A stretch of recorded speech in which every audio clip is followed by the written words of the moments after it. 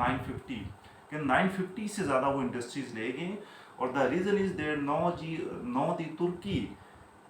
Turkey among the Turkey under the leadership of Tayyip Erdogan, Turkey is leading the whole Muslim countries, and the Turkey is leading the whole European.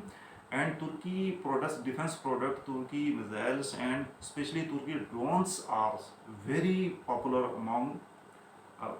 for all military purposes. کہ ترکی نے اپنی defence industries کہاں 250 industries اٹھا کے انہوں نے 950 industries لگا دی ہیں.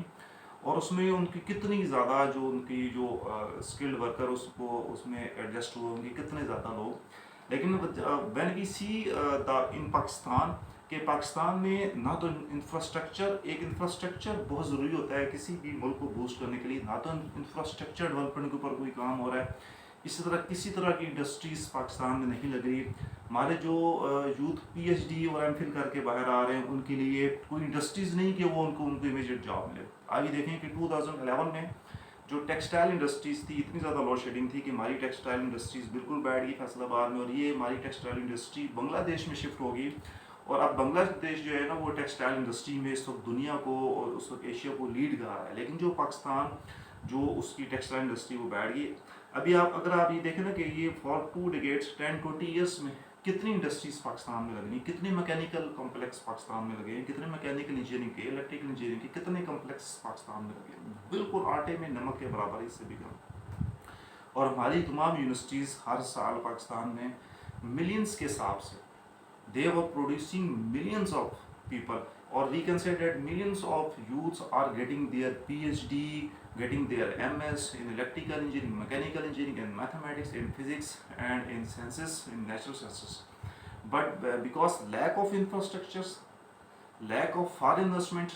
lack of industries, they are getting no jobs. So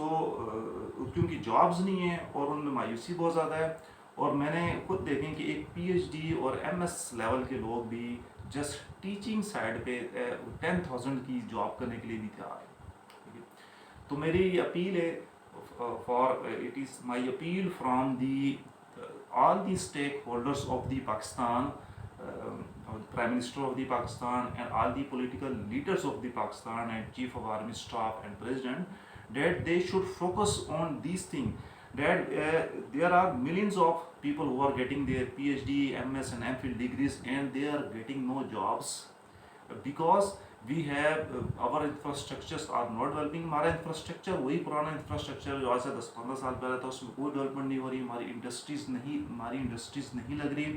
اور جو فارن انویسٹمنٹ آنی تھی وہ بھی ہماری وہ بند ہے. تو ان یوتھ کی انرجی کو کیسے یوٹیلائز کرنا ہے, انڈسٹریز کیسے لگانی ہے. اگر آپ کا ایک مسلم کنٹریز اپنی ڈیفنس کی انڈسٹریز کو 250 سے 250 سے اٹھا کے اگر وہ 950 تک لے کے جا سکتا ہے تو why not Pakistan can boost their defence industry from 10 to 100%. تو پاکستان اپنی ڈیفنس انڈسٹری 100% تک کیوں نہیں لے کے جا سکتا, کیونکہ ایک انڈسٹریز سے تھاؤزنڈس آف پیپل اس کے ساتھ اٹیچ ہوتے ہیں, ان کو جابز ملتی ہے اور ان کی اکنامک بہتر ہوتی ہے اور آپ کی ملک کی پروڈکٹس بھی بڑھتی ہے. تو ہمارے تمام اسٹیک ہولڈرس کو اس طرف فوکس کرنا چاہیے. اور اب سیکنڈ تھنگ ہے جو ہماری وہ یوتھ جو کہ انسکلفل ہے, جو جسٹ میٹرک ایف ہیں, اور وہ سارا دن کیونکہ ان کے پاس جابز نہیں ہیں اور ان کے پاس کام بھی نہیں ہے, وہ سارا دن ٹک ٹاک ویڈیوز بناتے رہیں گے اور وہ سارا دن جو ہے وہ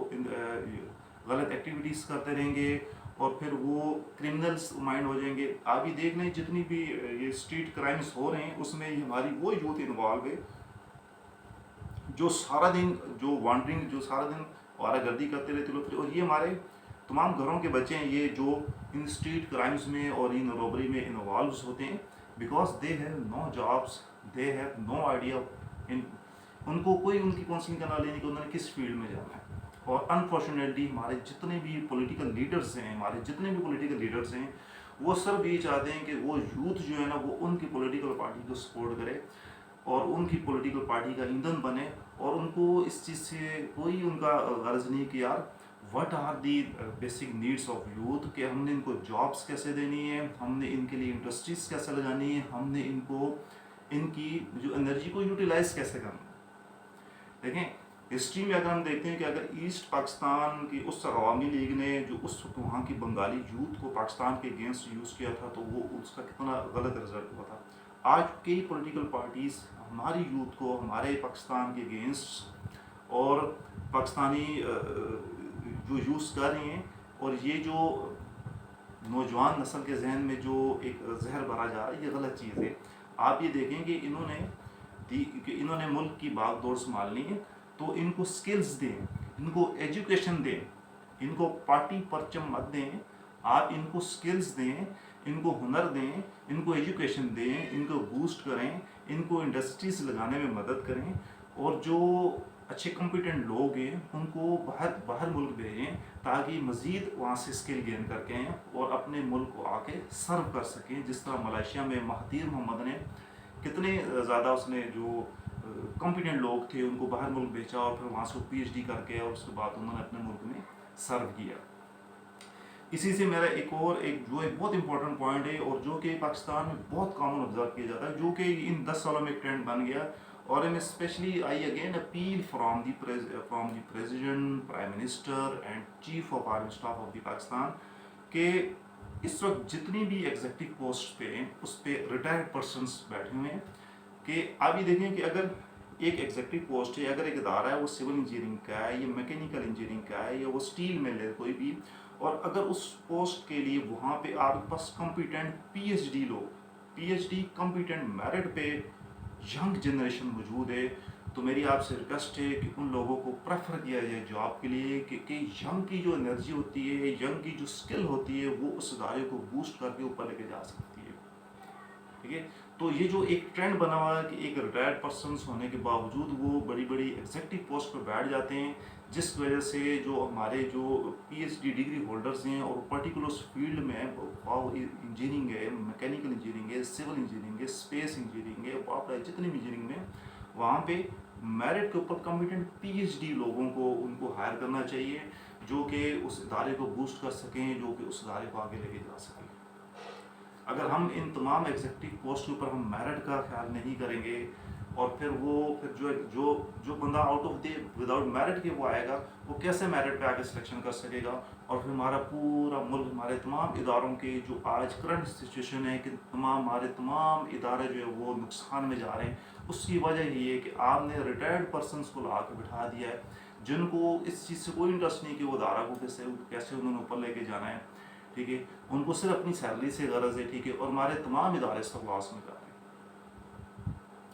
تو خدارہ جو ہماری یوتھ ہے, جو اسکلفل یوتھ ہے, جو پی ایچ ڈی اور ایم ایس کی ڈگریز لے کر آ رہے ہیں, ان کے لیے انڈسٹریز بنائیں, ان کے لیے انفراسٹرکچر بنائیں. بغیر انفراسٹرکچرس کے کوئی بھی کنٹری کبھی بھی ڈیولپ نہیں کر سکتا. انڈسٹریز لگائیں, انڈسٹریز لگانے کے لیے فارن انویسٹمنٹ کو آپ پاکستان میں بلائیں, جو فارن انویسٹمنٹس آپ ان کو پاکستان میں آپ ان کو انسینٹیوز دیں, آپ ان کو فیسلٹیٹ کریں تاکہ وہ پاکستان میں آ کے وہ اپنی انڈسٹریز لگائیں. اور ہماری جتنے بھی جو اسکلفل یوتھ ہے, جو پی ایچ ڈی کر رہے ہیں, ایم ایس کر رہے ہیں, اور کسی فیلڈز میں ان کے پاس ڈگریز ہیں, ڈپلوماز ہیں, تاکہ ان کو اکاموڈیٹ کیا, ان کو ایڈجسٹ کیا جا سکے, ان کو جابس پہ ان کے پیروں پہ کھڑا کیا جا سکے. اور اسی طرح جو ہماری انسکلفل یوتھ ہے, جو ہمارے وہ لڑکے جو آپ یہ کہہ دیں جو جسٹ میٹرک ایف ہیں, جو سارا دن پھرتے رہتے ہیں, ان کی بجائے اس کے کہ ان کے ہاتھ میں پارٹی پرچم پکڑا دیے جائیں, ان کو ایک بدماش لوفر بنا دیا جائے, ان کو سکلز کھائی جائیں, ان کو سمارٹ بزنس چھوٹے چھوٹے انڈسٹری میں ان کو کھپایا جائے, ان کو سکلز کھائی جائے تاکہ وہ بھی معاشرے کے ایک مفید شہری بن سکیں. یہ جتنے اسٹریٹ کرائمز آپ دیکھ رہے ہیں, جتنے بڑے شہروں میں اسٹریٹ کرائمز ہو رہے ہیں, اس میں یہ وہ نوجوان استعمال ہو رہے ہیں جو میٹرک ایف اے کر کے بیٹھ جاتے ہیں, اور ان کے پاس کیونکہ ان کے پاس جابز نہیں ہوتی, تو ان کو اپنی بیسک نیڈس پوری نہیں ہوتی, تو اس کے لیے وہ پھر غلط سائڈ پہ, غلط کرمنل مائنڈس, کرمنل سائٹس پہ جاتے ہیں. اور میں سمجھتا ہوں کہ گورنمنٹ کو ایکشن لینا چاہیے کہ یار ہماری کیلکولیشن ہونی چاہیے کہ ہماری اتنے نمبر آف یوتھس اسکلفل ہے, اتنی انسکلڈ ہے, ان کو اس فیلڈ میں جابس کی ضرورت ہے, اتنی انڈسٹریز کی ضرورت ہے, اور ان انڈسٹریز میں, اور اس کے بعد انڈسٹریز کو اوپر میرٹ ہونا چاہیے. اور ریٹائرڈ پرسن کی آپ کو ٹھیک ہے, retired person is competent and is very competent and very fruitful for the organisation, then he should be considered. But اگر ریٹائر پرسن اگر ایک اس پوسٹ پہ ایک پی ایچ ڈی بندہ ہے اور وہ کمپیٹنٹ ہے اور اس کو اس فیلڈ میں ایکسپیرینس ہے تو پی ایچ ڈی کمپیٹنٹ بندے کو اس پوسٹ کے لیے ضرور پریفر کرنا چاہیے. اس طرح فرسٹ گورنمنٹ کو دیکھیں انفراسٹرکچر جو ہے وہ کسی بھی نیشن کی ریڑھ کی ہڈی رکھتا ہے. اگر آپ کا ایک اچھا انفراسٹرکچر نہیں ہے تو آپ کے جو تمام آرگنائزیشن کی جو ادارے ہیں وہ آرگنائزیشن آپس میں انٹیگریٹڈ نہیں ہوں گے. تو انفراسٹرکچر ڈیولپمنٹ پہ اگر ملک کے پاس اتنے ریسورسز نہیں ہیں تو آپ ان کنٹریز کو انوائٹ کریں جن کے پاس فنڈز ہیں, ان کو فیسیلیٹیٹ کریں تاکہ وہ آپ کے ملک میں انفراسٹرکچرز ڈیولپ کر کے دیں, اور اس انفراسٹرکچر ڈیولپ ہونے کے بعد ان میں جو جابس کریٹ ہو رہی ہیں ان کے اوپر کمپیٹنٹ اور اسکلڈ پرسن کو اپوائنٹ کریں. At the end last again I appeal from all the political leaders, from the president of Pakistan and from the prime minister, that please focused on our youth. Today there is severe polarization based on political issues, and according to my point of view اگر مجھ سے پوچھا جائے all political parties are Muslims and all political parties are Pakistanis, and تمام political parties اس وقت میری نظر میں برابر ہیں. وہ پاکستانی بھی ہیں, مسلمس بھی ہیں, بس ہر کوئی پارٹی سسٹم کو زیادہ ڈیلیور کر جاتی ہے, کوئی پارٹی سسٹم کو کم ڈیلیور کر جاتی ہے. کسی کو زیادہ ٹائم مل جاتا ہے, کسی کو کم ٹائم مل جاتا ہے. But it does not means کہ if a person follow one party then he should declare the follower other party as a غدار اور culprit. This trend should be condemned and this trend should be stop at every level. اور political parties کے leaders کو بھی ایک maturity کا مظاہرہ کرنا چاہیے کہ وہ یوتھ کے اندر اتنی نفرت کو روا مت دیں کہ آپ کی نیشن ڈیوائڈ ہو جائے اور آپ کے لیے ایک ملک کے لیے ایسے پرابلمس کریٹ ہوں جن کو بعد میں ریزالو نہ کیا جا سکے. Thank you. اللہ حافظ.